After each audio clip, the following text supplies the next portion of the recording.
جگہ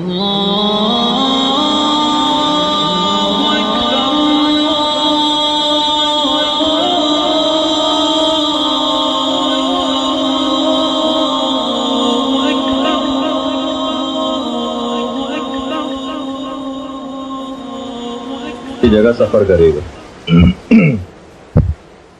دوسرا سفر کہا جاتا ہے سفر باطن دل، یعنی اسفل سافلین سے ملکوت آسمانی کا سفر۔ کوشش یہ کریں کہ جسمانی سفر کے ساتھ ساتھ آپ کا روحانی سفر بھی طے ہو، اور یہ سب سے اشرف ترین سفر یہ روح کا سفر ہے۔ اور جو شخص بھی اپنے اس روح کے سفر کو جاری نہ رکھے وہ درجہ قصور میں ہے، اور گویا وہ مرتبہ نقصان پر قانع ہو گیا ہے۔ یہ علماء نے جملہ استعمال کیا، یعنی سفر جو ایک روحانی طور پر ہم کو طے کرنے چاہیے، اگر ہم مقیم ہو جائیں اور مسافر الی اللہ نہ بنے تو یہ گویا ایسا ہی ہے کہ جیسے کہ بہت بڑا نقصان ایک ہم نے اپنے اوپر لاد لیا۔ وہ جو شعر ہے نا کسی شاعر کا کہ اس سے بڑھ کر ہے نہیں انسان میں کوئی بدی، ہو کہ قادر اپنی وہ تکمیل پہ ناقص رہے۔ یعنی سب سے زیادہ انسان کی یہی خرابی ہے کہ اپنی تکمیل پر قادر ہے پھر بھی یہ ناقص رہنا پسند کرتا۔ سفر کی تاکید بہت زیادہ روایتوں میں آئی ہے، سفر کرو تاکہ پاک ہو جاؤ۔ دیکھیے پانی جب تک رواں رہتا ہے طیب رہتا ہے، اور اگر کسی جگہ بھی ایک مدت تک پانی ٹھہرا رہے تو وہ متغیر ہو جاتا ہے، گندا ہو جاتا ہے۔ اچھا دیکھیے سفر کے اندر ایک حکمت بھی ہے۔ وطن میں جب تک آپ رہتی ہیں آپ بہت سارے امور عادتاً انجام دیتی ہیں، آپ اپنے انہی امور سے مانوس رہتی ہیں۔ آپ کے برے اخلاق، یعنی میں براہ راست آپ کو نہیں کہہ رہا، یعنی کسی بھی انسان کے برے اخلاق اس پر ظاہر نہیں ہو پاتے، کیونکہ طبیعت کے خلاف جانے کی نوبت ہی نہیں آپ تک آتی۔ لگا بندھا آپ کا روٹین ہے، سونے جاگنے کی ٹائمنگ فکس ہے، گھر میں ایک انتہائی عیش و آرام کی سی کیفیت ہے، طبیعت کے خلاف آپ کو جانے کی نوبت ہی نہیں آتی۔ جبکہ سفر میں کیا ہوتا ہے؟ سفر میں کیا ہوتا ہے؟ سفر میں ایک سختی ہوتی، طبیعت کے خلاف آپ جاتی ہیں، نیند آپ کی پوری نہیں ہوتی۔ اس وقت اس کیفیت میں آپ کے جو خفیہ عیب ہیں وہ آپ پر منکشف ہونے لگتے ہیں، آپ اپنے عیوب سے مطلع ہونے لگتی ہیں۔ ابھی آپ دیکھیے گا سفر کے اندر، میں چند ایک مثالیں ابھی آگے چل کر دوں گا۔ وطن میں انسان اپنے عیبوں سے مطلع نہیں ہو پاتا، سفر میں اپنے عیبوں سے مطلع ہوگا۔ وطن میں تو انسان یہ سوچتا ہے کہ بھائی میرے اعمال تو بڑے اچھے ہیں اور میرے نیک ہونے میں تو کوئی شبہ ہی نہیں، لیکن سفر کے اندر واقعتاً پتہ چلتا ہے۔ سفر میں بڑے اچھے طریقے سے آپ کو یہ بات پتہ چلے گی کہ آپ میں خود غرضی کا مرض پایا جاتا ہے یا نہیں۔ سفر میں بہت اچھے طریقے سے آپ کو معلوم ہو جائے گا کہ روحانی طور پر آپ کتنے پانی میں ہیں۔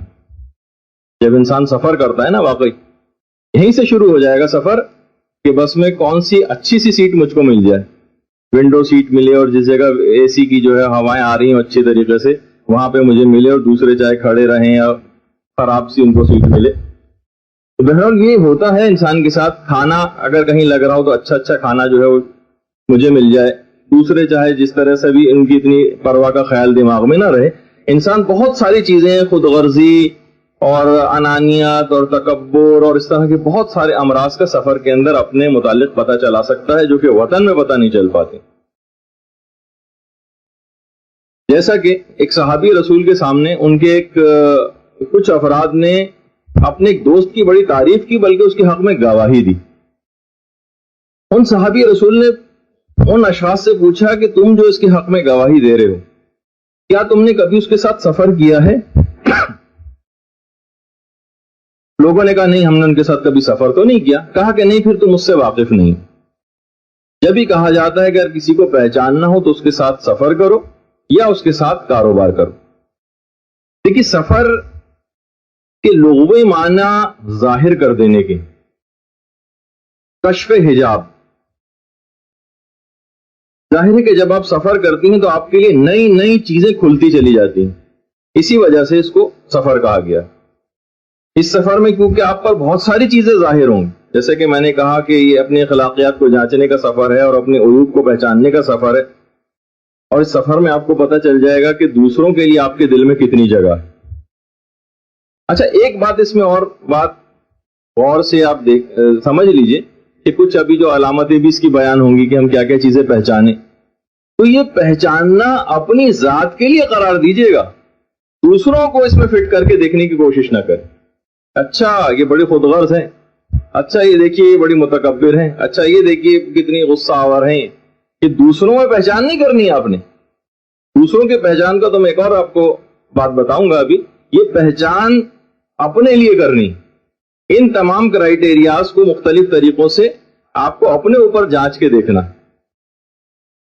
دوسروں میں تو اس طور پر آپ اس کو لے کر جائیے کہ بھائی دیکھیے بہت سارے ایسے ہوتے ہیں لوگ کہ جو فطرتاً اور عادتاً خراب نہیں، کیونکہ ان کے معمولات زندگی متاثر ہو گئے ہیں، کیونکہ وہ بہت سے افراد پہلی دفعہ سفر کر رہے ہیں، بہت سے افراد اس سے پہلے کبھی شاید کراچی سے باہر بھی کبھی نہ گئے ہیں، تو ان کے لیے بہت ساری چیزیں بہت ان یوزول ہوں گی.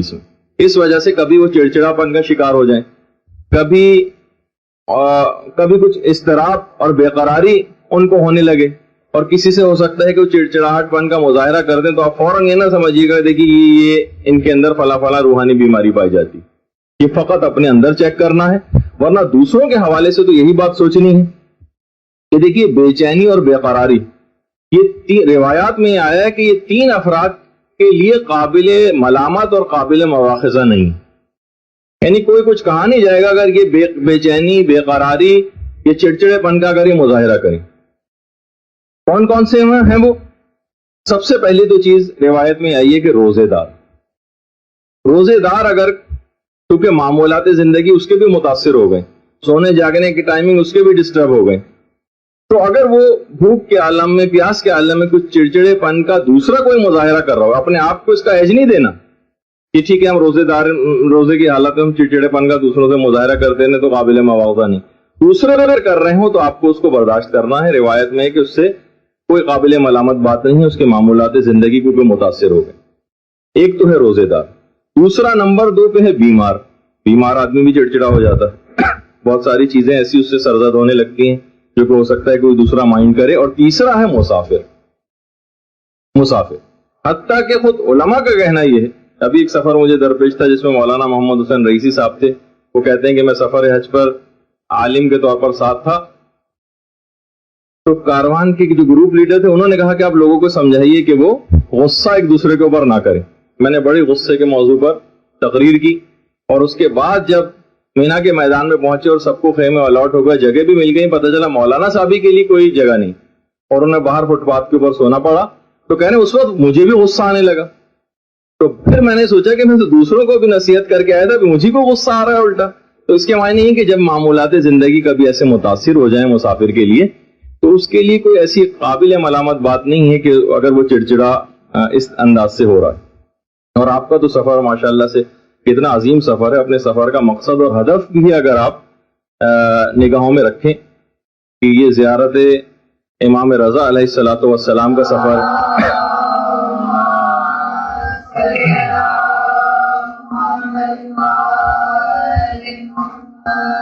معصوم قوم کی زیارت کا سفر ہے. اس کے علاوہ آپ کو قبور علماء کے اوپر جائیں گی، مراجع اعظام سے وہاں پر جا کر ملاقاتیں کریں گی، شہداء کی قبور کے اوپر جائیں گی، قوم اور اہل قوم کی آپ زیارت کریں گی، امام خمینی کے رضوان اللہ علیہ کے روضے کے اوپر جو ہے وہ آپ جائیں گی، کتنے اصحاب امام ان کے روضوں کے اوپر آپ جائیں گی، امامزادوں کے روضوں کے اوپر جائیں گی. تو بہرحال اور اکثر علماء اور مراجع سے تو آپ کی انشاءاللہ شاید کہ وہاں پہ ملاقاتیں بھی ہوں. تو بہرحال یہ ایک بڑا ایک ایسا عظیم سفر ہے، اس میں آپ ہدف اور مقصد اپنے سامنے رکھیں گی تو آپ کو سفر کی یہ چھوٹی چھوٹی اس طرح کی باتیں جو بھی ابھی آپ کے سامنے نہیں ہیں، اور اصل میں آپ کو دیکھا اس وقت جائے گا. ابھی شروع میں تو سب لوگ بڑے آرام سے، بڑے اخلاص بھی ہوتا ہے شروع میں، اور سفر کے اوپر جاتے ہیں. جبھی ایک ذاکر کہا کرتے تھے مرحوم، غالباً مولانا اظہر حسین صاحب زیدی، کہتے تھے حج پر جانے والوں کا تو اعتبار کرنا، واپس آنے والوں کا اعتبار نہ کرنا. وہ خیر ان کا اشارہ دوسری طرف بھی ہوتا تھا کہ جب حج پہ جا رہے تھے تو سب بڑے پرخلوص تھے، اور جب وہاں پر ولایت علی کا اقرار ہو گیا اور حج سے واپس آتے ہوئے سارے منحرف ہو گئے.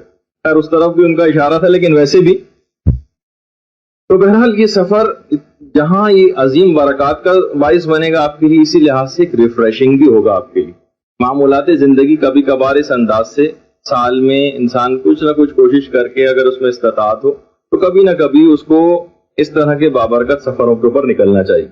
صحت بھی انشاءاللہ اس میں آپ کی بنے گی، اور بلکہ روایات میں تو یہاں تک ہے کہ سفر کرو اور صحت پاؤ، سفر کرو اور رزق میں اضافہ کرو. اور ایک لحاظ سے علوم کے حاصل کرنے کا سفر بھی ہوگا، قدم قدم پر آپ کو علم حاصل ہوگا اگر آپ علم حاصل کرنا چاہیں گی. پیغمبر اسلامی جملہ ارشاد فرماتے تھے نا کہ درود بھیجو، اللہم صلی علی محمد مولانا،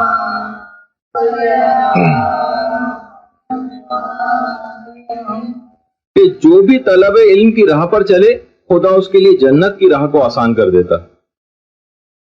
تو صرف کہ جو بھی طلب علم کی راہ پر چلے، علم حاصل کرنے کی راہ پر چلے، خدا اس کے لیے جنت کی راہ کو آسان کر دیتا. اور دیکھیے ایک بات اور بھی ہے کہ اس میں کوشش یہ کیجیے گا کہ آپ فقط صورت کی حد تک ظاہر نہ رہ جائیں، باطن بھی ایک ظاہرہ کے طور پر واپس آئیں. تو جو شعر ہے نا کہ ہوتی سیرت میں ہے مردان دلاور ممتاز، ورنہ صورت میں تو کچھ کم نہیں شہباز سے چیل. شہباز اور چیل کی شکلیں کتنی آپس میں ملتی جلتی، وہ تو ان کے کیریکٹر سے یہ بات پتہ چلتی ہے کہ کون شہباز ہے اور کون چیل. خالی ظاہر کی حد تک نہ رہ جائے گا کہ صورت ایک آپ کی ایک ظاہر کی سی ہو گئی، آپ کو بن کر بھی آنا ہے ویسا ہی. اور ایک عالم کا تو یہاں تک جملہ ہے کہ جس سفر میں انسان کے ایمان میں زیادتی نہ ہو اس نے گویا اپنے نفس کو ذلیل کیا. جو شخص بھی اپنے سفر میں خواہشات کا اور خواہشات نفسانی کا مطیع و فرما بردار ہوگا وہ ذلت ضرور اٹھائے گا، خواہ ابھی خواہ بعد میں. یہ علماء کا کہنا ہے. جو بھی سفر میں خواہشات نفسانی کی پیروی کرے گا، دوسروں پر غصہ کرے گا، دوسروں کے خود غرضی کا مظاہرہ کرے گا، وہ چاہے ابھی ذلیل ہو جائے گا خواہ بعد میں، ہونا اس کو ضرور ہے ذلیل. اچھا اب دیکھیے ایک بات علماء نے اور کہی، اس کے بعد میں براہ راست زیارت کے موضوع پر آ جاؤں گا کہ دیکھیے تو دنیاوی مسافر کس کو کہا جاتا ہے. دیکھیے دنیاوی مسافر وہ ہوتا ہے جو اپنے وطن سے اتنا دور چلا جائے کہ اپنے وطن کی، اپنے شہر کی اور کے مکانات اور اس کی دیواریں نظر آنا بند ہو جائیں، اور اپنے شہر کے اذان کی آوازیں آنا بند ہو جائیں. اس کو کہا جاتا ہے دنیاوی مسافر. مسافر اللہ اس کو کہا جاتا ہے، علماء نے کہا کہ جس کو اپنی انانیت کے شہر کی دیواریں نظر آنا بند ہو جائیں اور اپنے خود خواہی کے جذبوں کے آوازیں اذاں کان میں آنی بند ہو جائے. یہ بہرحال ایک جملہ ہے عرفانی علماء کا. اچھا مقصد ہے کہ میں نے جیسے کہ اس سے پہلے بھی کہا کہ دنیاوی مسافر کون ہوتا ہے. دنیاوی مسافر وہ ہوتا ہے کہ جو اپنے شہر سے اتنا دور چلا جائے کہ اپنا اس کو مکانات نظر آ رہے ہیں، اپنے نہ شہر کی دیوار نظر آ رہی ہے، اور اپنے شہر کے اذان کی آوازیں اس کو کان میں نہیں آ رہی. کہا کہ مسافر اللہ بھی اس کو کہا جاتا ہے کہ جس کو اپنی انانیت کے شہر کی دیواریں نظر نہ آئیں، غرور و تکبر میں وہ مبتلا نہ ہو، اور اپنی خود خواہی کے جذبوں کی، اپنے خود غرضی کے جذبوں کی آوازیں اذاں اس کے کان میں آنی بند ہو جائے، اس کو مسافر اللہ کہا جاتا ہے. خیر اب ہم کچھ ایسی باتوں کا ذکر کریں گے آپ کے سامنے کہ کچھ باتیں ایسی ہیں کہ جن کو آپ کو سفر حج سے اور سفر زیارت سے پہلے آپ کو جن کا خیال کرنا ہے. اور بلکہ جتنے بھی سفر ہوں انشاءاللہ ابھی ہماری سفر حج کی کلاسز بھی شروع ہو جائیں گی، جس میں حج کا پورا سیمسٹر ہوگا اور ہم مرحلے وار اس میں تفصیل میں جائیں گے. کچھ باتوں کا آپ کو سفر سے پہلے خیال کرنا ہے، کچھ باتوں کا سفر کے دوران خیال کرنا ہے، اور کچھ باتوں کا سفر سے واپس لوٹتے وقت خیال کرنا ہے، اور کچھ باتیں ایسی ہوں گی جن کا سفر سے جب آپ وطن واپس پہنچ جائیں بعد کی زندگی میں خیال کرنا ہے۔ لیکن سفر سے پہلے علماء نے یہ بات لکھی ہے کہ آپ کو احکامات اور آداب سفر کی معرفت حاصل کرنی ضروری۔ آپ کو پتا ہو کہ کس وقت پر میری کیا ذمہ داری، کون سا موقع رخصت کا ہے، کون سا موقع عزیمت کا ہے، کون سا موقع سہولت لینے کا ہے، کون سا موقع سختی اٹھانے کا ہے۔ اور دوسری بات یہ ہے کہ آپ جو بھی سفر پہ جا رہا ہو شخص، اس کو چاہیے کہ وہ مظالم سے ہاتھ اٹھا لے، یعنی لوگوں کی امانتیں واپس کرے اگر کچھ آپ نے لے کر رکھی ہوئی، اور لوگوں کے اگر حقوق آپ کے اوپر کچھ واجب الادا ہیں تو آپ ان حقوق کو واپس کیجیے۔ یہ دوسرا نقطہ ہے اس کے اندر۔ پہلا تو یہ کہ کسی طور پر بھی اس کے احکام اور آداب کی معرفت، جو کہ ابھی آگے چل کر آنے بھی والے، جس میں ہم نمازوں کے مسائل بھی کچھ ذکر کریں گے جو اہم سفر کے اندر پیش آتے ہیں، نجاست طہارت کے مسئلے، قبلہ کا مسئلہ وغیرہ، بہت ساری اس طرح کی چیزیں پیش آتی ہیں۔ اور لوگوں کی اگر کچھ امانتیں اور حقوق آپ کے ذمہ ہو تو آپ ان کو بھی واپس کیجیے۔ تیسری چیز علماء نے لکھی ہے کہ آپ سفر پر جانے سے پہلے وصیت کریں اور اپنا کوئی وصی مقرر کریں، اور یہ ہر شخص کے لیے ہے، اس میں کوئی یہ نہیں ہے کہ کوئی بالکل جاں بلب ہو اور حالت احتضار میں ہو اسی وقت وہ وصیت کرے، یا وصیت میں فقط انہی باتوں کا تذکرہ کرے کہ فلاں پیسے فلاں کو دے دیے جائیں اور فلاں کے پیسے فلاں کو دے دیے جائیں۔ اچھی وصیت، باقاعدہ قرآن کی آیات بھی اس سلسلے میں ہیں، اس کے اندر بہت سارے پہلو آ جاتے ہیں، خیر جو بھی ہمارے موضوع سے خارج ہے۔ تیسری یا چوتھی بات یہ ہے کہ مال حلال سے اپنے سفر زیارت کا اہتمام کریں، یعنی اس کے اندر کوئی ایسا مال نہ ہو کہ جو کہ مشکوک ہو، یا کوئی ایسا مال نہ ہو کہ جس پر خمس واجب الادا ہو، یعنی بالکل پاک حلال و طیب مال سے اپنے اس سفر کا آغاز کریں۔ پانچویں چیز یہ ہے کہ کم سے کم اتنا ضرور اگر استطاعت ہو، اتنا پیسہ تو ضرور ساتھ لے لیا جائے کہ جس سے اپنے ساتھیوں پر کچھ خرچ کرنے کی گنجائش نکل سکے، یعنی ضروری نہیں کہ آپ صرف نفع تلا اتنا پیسہ لیں جتنی آپ کو ضرورت، کہ بھائی مجھے اتنی شاپنگ کرنی ہے اور کھانے پینے میں کا تو خیر مدرسہ خرچ اٹھائے گا یا جو آپ نے پیسے دیے اسی سے ہی، اور یہ کہ تھوڑا سا کچھ پیسے اگر زیادہ ہو سکے، یعنی سفر کے احکام میں بات بیان کر رہا ہوں کہ کچھ گنجائش نکل سکے تو اس کی بڑی تاکید آئی سفر میں کہ اپنے ساتھیوں کے اوپر پیسے کو خرچ کرنا۔ اور چھٹی چیز یہ ہے کہ اگر کچھ خواتین ایسی ہیں کہ جو شادی شدہ ہیں، وہ اپنے شوہروں سے اجازت لیں، غیر شادی شدہ ہیں تو اپنے ولی سے، بس اپنے والدین سے، البتہ شوہر کی اجازت کا مسئلہ ذرا الگ ہے، والدین کی اجازت کا مسئلہ اذیت کے مسئلے سے ذرا مربوط ہے۔ بہرحال یعنی ابھی میں اس کی تھوڑی سی تفصیل میں جاؤں گا کہ اگر شوہر اجازت نہ دے رہا ہو کسی کا، یا اس کا ولی کی اجازت لڑکی کے لیے نہ مل پا رہی ہو، یا یہ کہ اس کے والدین کو اذیت پہنچ رہی ہو، تو پھر یہ سفر حرام کا سفر بن جائے گا۔ کچھ علماء شادی شدہ خواتین کے سلسلے میں کہتے ہیں، ابھی میں اختلاف مراجع میں اتنا نہیں جا رہا، کچھ علماء کہتے ہیں اگر شوہر کا حق ضائع ہوتا ہو تو اس کے لیے جانا حرام ہے، کچھ علماء کہتے ہیں چاہے شوہر کا حق ضائع نہ بھی ہوتا ہو تب بھی بغیر اجازت شوہر کی بغیر اجازت کے سفر پہ جانا یہ حرام رہے گا، کیونکہ گھر سے قدم باہر نکالنا حرام ہے۔ تو اسی طریقے سے کچھ علماء تو یہاں تک قائل ہیں اس بات کی کہ اگر عورت کو طلاق ہو گئی اور طلاق رجعی کی حالت میں ابھی ایک طلاق ہوئی اور وہ عدہ گزار رہی ہے، تب بھی اس کو اپنے شوہر سے اجازت لینی ضروری، اور اگر ہاں طلاق بائن ہو گئی ہو اور اس کا عدہ گزار رہی ہو تو طلاق بائن کے عدے میں خیر شوہر کی اجازت کی ضرورت نہیں۔ یہ تھوڑے سے کچھ ایک آدھ مسئلے میں نے اضافی بتا دیے کہ کبھی ایسا کوئی موقع پیش آ جائے تو بار بار سفر کے احکام بتانے کا موقع نہیں ملتا ہے، اس موقع کے تحت ہی اگر کچھ ضمناً ایسے مسائل ذکر ہو جائیں تو کان میں بات پڑ جاتی ہے۔ اور عدہ وفات میں تو خیر شوہر کا انتقال ہی ہو گیا، اور عدہ وفات میں اس میں اجازت کا تو مسئلہ ختم ہو گیا، لیکن اس کے بعد بھی عورت کو جو گھر سے باہر نکلنے کا مسئلہ ہے وہ ہماری فقہ میں اس طرح کا نہیں ہے، اس طرح معاشرے کے اندر مشہور۔ عدہ وفات کے اندر اگر عورت ہو تو وہ اہم ضروری کاموں سے باہر نکل سکتی ہے، اور بلا ضرورت بھی نکل سکتی ہے، البتہ کراہیت،